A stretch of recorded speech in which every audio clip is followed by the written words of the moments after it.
Assalamualaikum warahmatullahi wabarakatuh. Perkenalkan, nama saya Rifdan Abdullah Segap. Saya berasal dari Penjas 2B NPM 191078. Di sini saya akan mencoba menjelaskan tentang apa yang sudah saya buat dalam sebuah makalah yang sudah ditugaskan, yaitu tentang pengertian pendidikan jasmani, asumsi dasar program pendidikan jasmani, karakteristik program pendidikan jasmani, ruang lingkup materi pendidikan jasmani, dan isu kurikulum pendidikan jasmani. Langsung saja ke dalam materi, yaitu yang pertama ada pengertian pendidikan jasmani.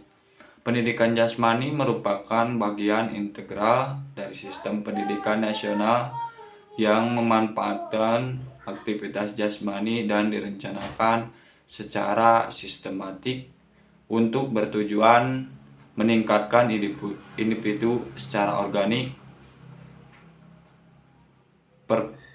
perceptual, kognitif, sosial, dan emosional. Yang perlu kita ketahui, pendidikan jasmani itu tidak hanya mencakup tentang olahraga, tapi di sini juga mencakup tentang organik, perceptual, kognitif, sosial, dan emosional. Menurut Colik, seperti yang dikutip oleh Samsudin 2008, bahwa pendidikan jasmani adalah suatu proses pendidikan orang sebagai perorangan atau anggota masyarakat yang dilakukan secara sadar dan sistematis melalui berbagai aktivitas jasmani untuk memperoleh pertumbuhan jasmani, kesehatan, dan kesegaran jasmani. Nah, pendidikan jasmani itu seperti yang kita ketahui, pendidikan jasmani itu mencakup tentang bidang keolahragaan untuk mencapai kesehatan jasmani maupun kesehatan dan pengembangan dalam keolahragaan. Kemampuan dan perkembangan waktu serta kepribadian yang harmonis dalam rangka pembentukan manusia berkualitas berdasarkan Pancasila tentunya.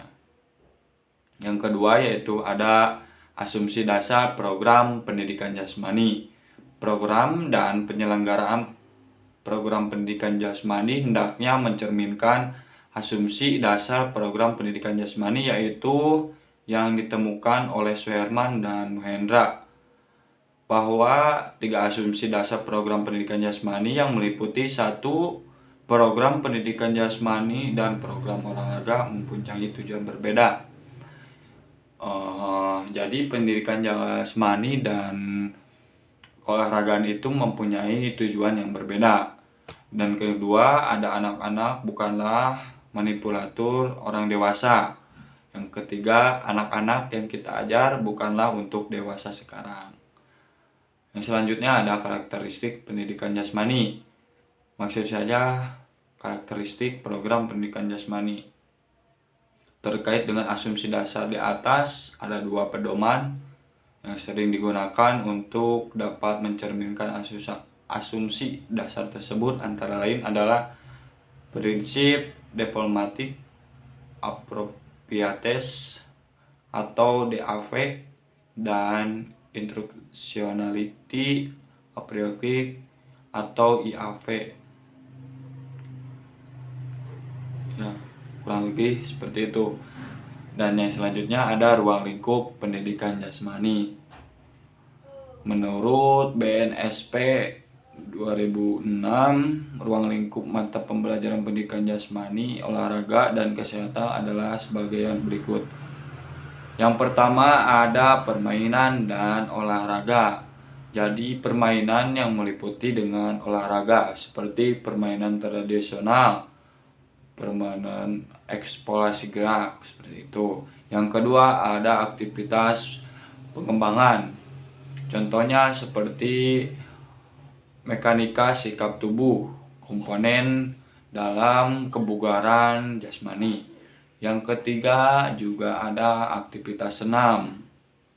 Pastinya pendidikan jasmani itu ada yang namanya senam, contohnya ketangkasan sederhana, ketangkasan tanpa alat.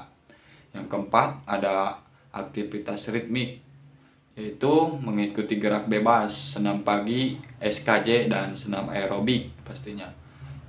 Yang kelima ada aktivitas air, contohnya seperti berenang, itu juga meliputi ke dalam pendidikan jasmani. Yang keenam ada pendidikan luar sekolah, yaitu yang meliputi karya wisata, pengenalan lingkungan, berkemah, menjelajah, dan mendaki gunung. Yang ketujuh ada kesehatan, tentunya pendidikan jasmani, olahraga, tentunya pasti ada kesehatan, yaitu dengan meliputi penanaman budaya hidup sehat. Yang seterusnya ada isu kurikulum pendidikan jasmani. Yang pertama ada isu program, aspek materi dan distribusi alokasi waktu. Yang kedua ada isu proses belajar. Yang ketiga ada isu evaluasi. Yang keempat ada isu jumlah dan karakteristik siswa. Mungkin itu saja yang saya bisa sampaikan. Mohon maaf bila banyak kesalahan dan kekurangan dalam memaparkannya. Wabillahi taufiq wal hidayah. Wassalamualaikum warahmatullahi